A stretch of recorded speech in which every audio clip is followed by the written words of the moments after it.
Your skin is caramelizing like an onion. Okay, now that I have your attention, I'm not just throwing some goofy stuff at you. That's kind of what's happening, okay? When you consume sugar, it goes through a process called glycation, which quite frankly is caramelization in its very root, okay? And it affects your skin. Okay? You may be wondering, like, why does someone's skin look a certain way? If you ever see someone walking down the street and they just have this blotchy skin and it's patchy and red, you're wondering, like, that person just doesn't look healthy. Well, a lot of times, it's the first thing that is going to manifest when someone is unhealthy. That's going to show in their skin before they even know what's going on inside their body. So I want to help you understand what sugar is doing to your skin. Here's the thing. Sugar is going to indirectly trigger inflammation, which is bad for the skin. But quite frankly, that's not the most exciting thing to talk about. Okay, inflammation is a complex subject, and I have a lot of videos that go deep on it, but I don't want to spend the time talking about that today. I want to talk more about something that's simple to understand: advanced glycation end products, which are a result of sugar in our body. Now, this doesn't mean that you eat one Snickers bar and this is going to happen. This is kind of a cumulative effect. But if you're someone that's consuming sugar or even consuming just refined starches in general, this is almost guaranteed happening inside your body. You see, sugars react with proteins inside our bodies, and that is called glycation. And the reason that I talk about caramelizing an onion is because that's exactly what happens. When you take an onion and you cut it up and you put it in a saucepan or whatever, and you saute it and it turns brown, that browning is glycation.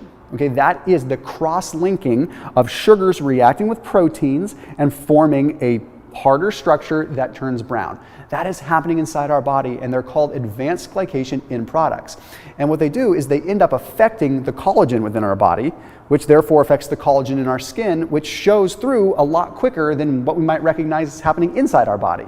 We're going to see something on the appearance, on the outside when we look in the mirror, quicker than we will registering something bad happening inside our body. So these AGEs attach to the collagen that's in our skin, and they break down the collagen.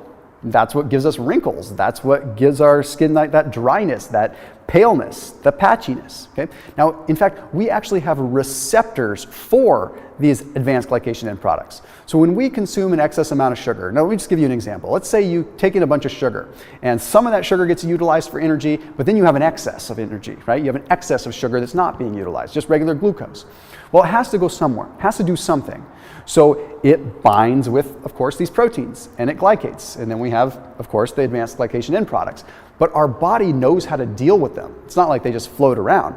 We have receptors on individual cells for advanced glycation end products. And these receptors receive these advanced glycation end products, and then they try to neutralize them. They neutralize them by triggering inflammation, or by triggering a bunch of oxidative stress, because they're saying, uh-oh, this thing's not supposed to be here. This caramelized goop in our body is not supposed to be here.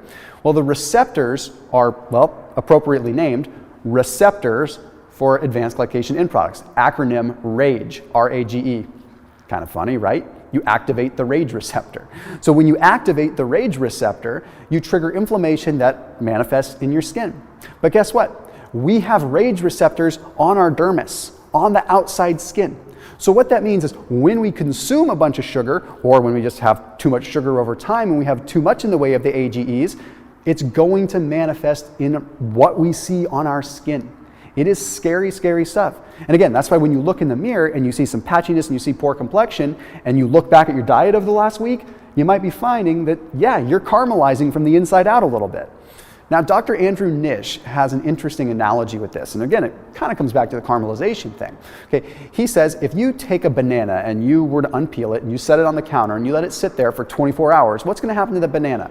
It's going to turn wicked brown, right? It's going to turn brown, it's going to turn brown fast. Well, once again, a natural process of the sugars cross-binding, cross-linking, reacting with the proteins and turning brown. We are, in essence, browning from the inside out, because that is glycation at its very root. We are not designed to have an overabundance of sugars at one point in time within the body. We are just not. So if we take a further look at cross-linking, we can say, okay, well, this is just definitely a big problem, but it advances more and more. This cross-linking of where things get caramelized doesn't just stop at the protein level. Eventually, proteins make up DNA, right? Eventually, the DNA is going to link up and bind. Eventually, other structural components are going to link up and bind. And DNA is going to affect our skin. So then our skin doesn't have the ability to replenish and to actually regenerate, which we can dive into a little bit more detail with that. By the way, if you haven't already, please do hit that red subscribe button and hit that little bell icon. I know I'm late into this video to be able to say this, but if you watched this far, then hopefully you're liking this content. So I do hope that you subscribe. Also, if you're trying to get sugar out of the diet, I'd recommend that you check out Fat Snacks down below in the description. They're a sugar-free cookie that works for keto, works for whatever kind of healthy dietary pattern you're trying to adopt into your lifestyle. So I highly recommend you check them out. Special link down below in the description. Let's jump over to how this literally is affecting your skin. Like, what's happening at the skin level? Well, the biggest thing is that these glycated proteins are affecting the removal of the old collagen from your skin.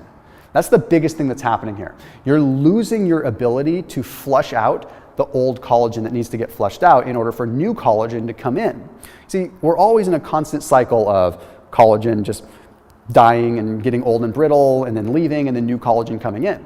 So what's happening is with this glycation process, we're unable to convert type 3 collagen into the type 1 collagen that we need. So basically, we have the type 3, which is almost like the precursor to the good collagen, and it can't get to the stage where it actually materializes and becomes real good collagen. So we lose the elasticity. So we start getting more wrinkles. And again, all the stuff I've been talking about, the patchiness, the blotchiness, the paleness, the bad complexion. And because we have these receptors for advanced glycation end products on the surface of the skin, you can imagine that if we already have even a somewhat dormant skin condition, it's going to get activated or reactivated. So psoriasis, rosacea, anything like that, even if it's dormant and not affecting you now, if you were to start having sugar, then it would come to the surface, almost quite literally. So if you do suffer from some of these potential autoimmune conditions, you may want to consider reducing the amount of sugar that's coming into your diet, or adopting a low carb or a ketogenic lifestyle, or an intermittent fasting lifestyle to modulate inflammation so that you can keep these things at bay, because some of these things are genetic and autoimmune, but they don't get activated unless they have the advanced glycation end products there to really just make them manifest. Now, to give you another basic analogy, if you've ever had a sunburn, you know that, yeah, your skin gets red, but have you ever noticed that it gets kind of puffy too? Like if you have a sunburn on the face, your face gets a little bit swollen. You don't look the same way. You don't have the same jawline, you're puffy around the eyes. That's because inflammation is happening. And guess what? It's also been shown that when you have extreme sun exposure and you get a sunburn, the RAGE receptors, those advanced glycation end product receptors, are activated. Why? Because there's probably some proteins that sugars are reacting with in your skin. Who knows? Okay, that's biochemical stuff that I'm not going to go down the rabbit hole of. Point is the RAGE receptors get activated, and they're finding that, oh wait, there's an inflammatory response that happens at the dermis level when they get activated, causing swelling, causing puffiness. So if you're trying to look a little bit healthier and look a little bit leaner and you feel like you're puffy all the time, then perhaps you should address the sugar instance. Now, that's not a guarantee, but it definitely looks like it when we look at the correlation here. So anyhow, it's obvious that sugar's bad, but I think it's a little bit easier for people to get a grasp on it when they know what's going on in their body. And why advanced glycation end products haven't been talked about more, I don't know, because they're pretty simple to understand and they're pretty easy to explain with analogies. So do yourself a favor and just wean off the sugar a little bit. You're going to notice it immediately with your skin. You're definitely going to notice it for the long term when you're able to spend time with your family for a heck of a lot longer. I'll see you soon. Thanks for watching.